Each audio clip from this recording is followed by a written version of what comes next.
بسم اللہ الرحمن الرحیم۔ السلام علیکم۔ امید کرتی ہوں آپ سب خیریت سے ہوں گے۔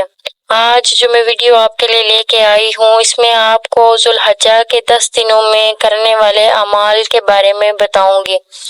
یہ میں نے مفتی تقی عثمانی کا ایک بیان سنا تھا، اس میں انہوں نے بتایا تھا، جو میں آپ کے ساتھ شیئر کر رہی ہوں، کہ جو ذی الحجہ کے یہ 10 دن ہیں، ان 10 دنوں میں آپ نے جو عبادت کریں گے آپ، وہ اللہ تعالیٰ کے نزدیک باقی دنوں سے افضل ہے۔ اللہ تعالیٰ کے نزدیک ان 10 دنوں میں کیا جانے والا صدقہ و خیرات باقی دنوں سے افضل ہے۔ اس کے علاوہ اگر آپ ان 10 دنوں میں اذکار کرتے ہیں، ذکر اذکار جو صبح و شام کے ذکر اذکار ہیں وہ کرتے ہیں، تو آپ کو ان کا ثواب باقی دنوں سے بے پناہ زیادہ ملے گا، کیونکہ یہ 10 دن اللہ تعالیٰ کو بہت محبوب ہیں۔ ان 10 دنوں میں اللہ تعالیٰ جو بھی آپ دعا کریں گے وہ قبول فرمائیں گے۔ تو ان 10 دنوں میں جو سب سے زیادہ کرنے والے کام ہیں وہ ذکر اذکار کریں، جن میں سبحان اللہ ہے، الحمدللہ، یا حی یا قیوم برحمتک استغیث، اللہ اللہ ربی لا اشرک بشیء۔ اس کے علاوہ استغفار زیادہ سے زیادہ کریں۔ ان 10 دنوں میں کی جانے والی استغفار جو ہے وہ اللہ تعالیٰ کو بہت محبوب ہے۔ نوافل ادا کریں۔ اس کے علاوہ اللہ تعالیٰ کے حضور سجدے کریں، قرآن مجید پڑھیں۔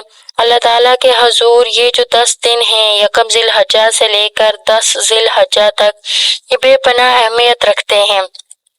ان 10 دنوں میں اگر آپ ایک دن کا روزہ رکھتے ہیں تو وہ 1 سال کے روزوں کے برابر ہوگا۔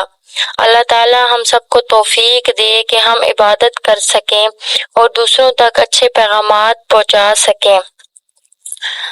یہ میں نے بہت ساری ویڈیوز دیکھی ہیں اور بہت ساری ریسرچ کرنے کے بعد میں آپ کے ساتھ یہ ساری چیزیں شیئر کر رہی ہوں۔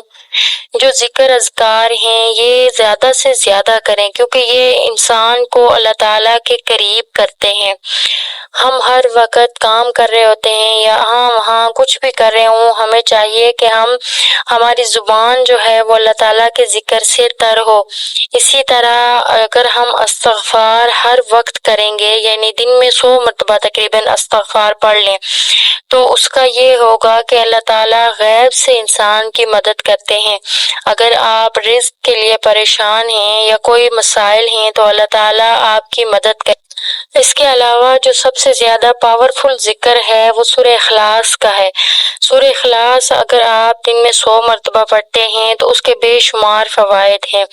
پھر سورہ کوثر ہے، اس کو آپ کھلا دن پورا پڑھتے رہیں، مغرب کے بعد 33 بار اگر آپ پڑھیں گے تو رزق کی پریشانی سے آپ کو چھٹکارا مل جائے گا۔ اللہ تعالیٰ آپ کو بے بہا رزق عطا فرمائیں گے، دولت عطا فرمائیں گے۔ استغفار کا جو وظیفہ ہے یہ میں نے خود آزمایا ہوا ہے۔ صبح سے لے کر شام تک اگر آپ استغفار پڑھتے رہیں گے تو آپ کے مسائل، آپ کو پتہ بھی نہیں چلے گا آپ کے مسائل کیسے حل ہوں گے، اور اللہ تعالیٰ کی غیبی مدد سے حل ہو جائیں گے۔ آپ کو ان کے لیے پریشان ہونے کی ضرورت نہیں پڑے گی۔ اس لیے ان 10 دنوں میں زیادہ سے زیادہ عبادت کریں۔ اللہ تعالیٰ ہمیں بھی عبادت کی توفیق عطا فرمائے اور آپ سب کو بھی۔ جزاک اللہ خیرہ۔